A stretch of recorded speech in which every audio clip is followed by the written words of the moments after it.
Hey guys, welcome to Phone Arena's brief video comparison between the AT&T iPhone 4 and the Verizon iPhone 4.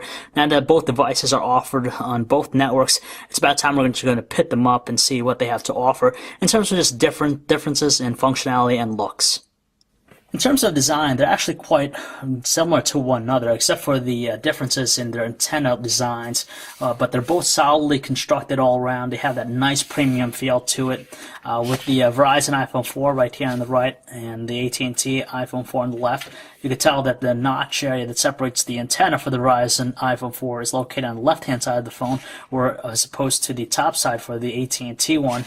And again, you notice the notch on here on the right side matching with the Verizon iPhone 4. Everything else is pretty much identical. All the placement, the buttons, the feel, touch, responsiveness, they're all exactly alike. Obviously, one of the biggest draws with both handsets are their retina displays. It's just a wonderful thing to look at. There's plenty of detail. There's nothing different. They're both the same identical resolution, color output, great viewing angles at just about any place you look at it. They're just really nice. And on top of that, you have that oliphobic coating on the device, on the surface of the device to make it looking clean all the time, both front and back. So when you take it out of your pockets, always look nice and clean. And on top of that, they're very responsive to the touch. No problems whatsoever in just moving about the platform. Since the experience is pretty much identical on both handsets, we're just going to quickly go over some of the key differences that you do notice it in.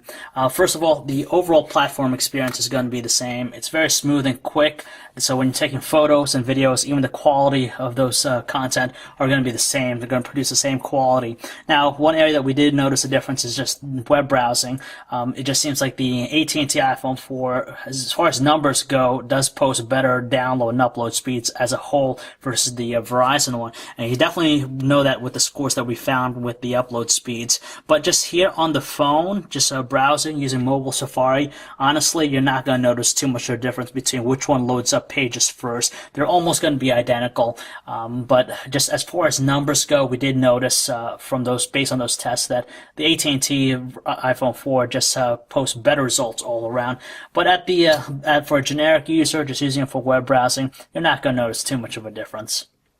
With calling quality, we have to hand it to the Verizon iPhone 4. It just seemed like every time, everywhere, every location that we used it seemed to offer better results, a lot more clear audio through the earpiece, and definitely less noise, which is a big thing that we noticed with the AT&T iPhone 4. It just seems that there is just abundance of background noise that can muddy conversations down, so we definitely prefer the Verizon one for this category. One nifty item that we found very useful on the iPhone 4 for Verizon that's lacking on the AT&T one is mobile hotspot functionality. So basically, you could connect up to 5 different devices via Wi-Fi to the Verizon iPhone 4. It'll share its broadband connection to all those devices. But there are some instances, if you have way too many devices connected, it can cause some issues as far as speed degradation. But it's just a nice to have it for you, so that if you have your laptop right next to you, you could quickly connect it to your iPhone 4 without any cables. Strangely enough, the death grip issue that plagues some users of the AT&T iPhone 4 seemed to make its way over to the Verizon version. So if you apply death grip, you'll notice a little bit of a degradation, especially on our unit here, our review unit. It might not happen with all devices. And just from our experience, it just seems like the Verizon iPhone 4 didn't drop as many bars or as quickly as the AT&T one. But in the end, we really didn't notice too much of a degradation in terms of voice quality, calling quality, or even just speeds with data. So the last thing we want to point out between the two handsets is the fact that with the AT&T iPhone 4, you can do data and voice simultaneously over a cellular connection. Where on the Verizon iPhone 4, if you're on a phone call and you want to browse the web, you're not going to be able to do it via cellular connectivity, but you can still do it simultaneously if you have the device connected to Wi-Fi. That's not a problem. But again, the advantage goes to the AT&T iPhone 4 just because it offers that flexibility without the need to be connected to Wi-Fi to have both voice and data at the same time.